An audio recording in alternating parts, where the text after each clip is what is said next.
Secondly, we need to make tests locally within the Southern Sudan itself, that if you are going to have GMOs introduced and so on, then we need to see it locally, how they perform, and as much as possible control it in such a way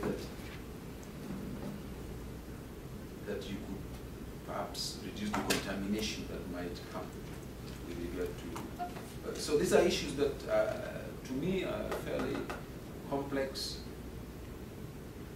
but they need to be accepted as a general trend that is happening, because even Europe, with all its sophistication, has not been able to completely resist the creeping in of GMO things into their markets. What they say is that it must be labeled so that you make it a choice, the consumer, finally.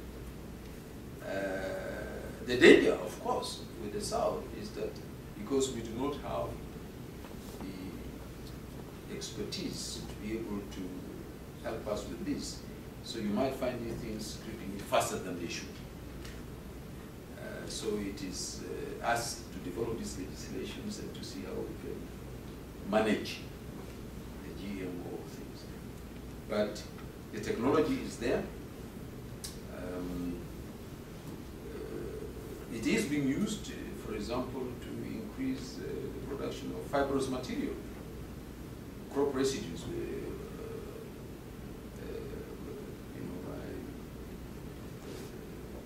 There, but he knows all about crop residues. But there is what they call the BT maize, which is, it's in the market, and it's being used for feeding animals.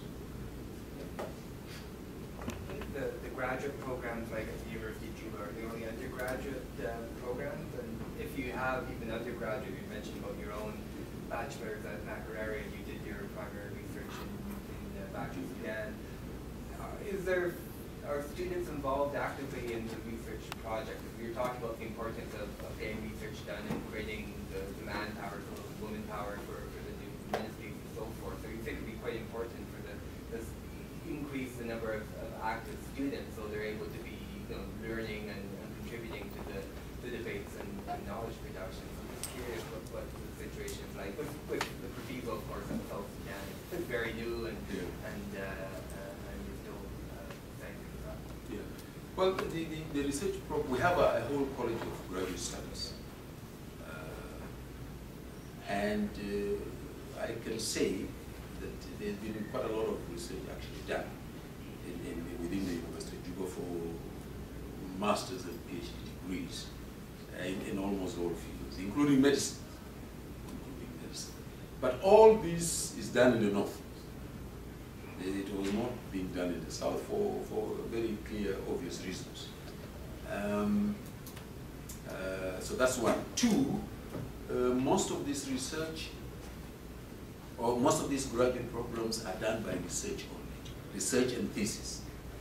So we don't have taught course and thesis, which is what, in my mind, needs to be done. So this will be part of the restructuring that we want to do. Because if you look at those who do their masters and PhDs through this, thesis and then research and thesis, the knowledge base needs to be, you could do more there. And so I think we have to change. And that is the trend. In some of the Ethiopian universities I've visited, that's what they do. Even at the PhD level, they're introducing courses. So it's typical American style now. Which for me, I think is good. It's a good thing to do. Because even in England, or in the United Kingdom, those who do the MPhil and then eventually the PhD are very bright students. You don't give a master's program to thesis only, research and thesis only. That program, you don't give it to everybody. They are only given to the very good students. Those who have capacity to work independently from the word go. Even in undergraduate, they were independent-minded and they can work. They don't need to be pushed. But I think for the rest of the people, they need to go back to class. Yeah. Does Juba University have any plan to collaborate with the Ministry of Agriculture to put in place policies and regulations and measures about farming, food production, food processing, and manufacturing? Yeah, yeah, that's what I said. Policies is an issue for government. That's not our job. But we are willing to participate in policy making. All right. Otherwise, policy making is the responsibility of government, of the ministry. But they can call us for these meetings. I have participated in policy making workshops for the Minister of Environment. He read something about environment and so on. And it is actually good that they called some of us, because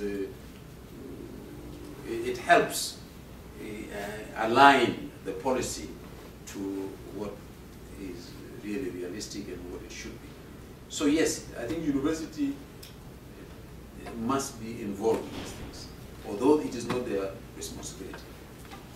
And with the Ministry of Agriculture, as I said, we are working very closely in order to see to it that whatever they do, we can input where we can to help in this whole issue of food security. So yes, we are working together.